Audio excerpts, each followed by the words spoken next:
સોનુના લાડવા. બિગ બુકમાં આજે આપણે વાર્તાનું વાંચન કરીશું. આજે સોનુ સવારે સૂઈને ઉઠ્યો.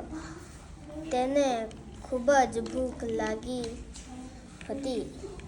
તેને યાદ આવ્યું કે ઘરમાં તો લાડવા છે. તે લાડવાનો ડબ્બો લેવા માટે ગયો, પણ ડબ્બો ખૂબ ઊંચે હતો.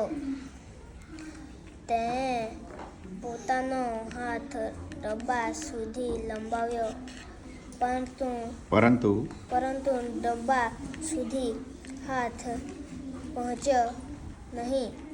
સોનુ ટેબલ પર ચડ્યો, પણ ડબ્બા સુધી પહોંચી શક્યો નહીં. તે ઉદાસ થઈને બેસી ગયો. ત્યારે જ તેની મમ્મી આવી. તેમણે લાડવાનો ડબ્બો ઉતારીને આપી દીધો. સોનુ ખૂબ ખુશ થઈ ગયો. તેણે મજાથી લાડવા ખાધા. મજા આવી.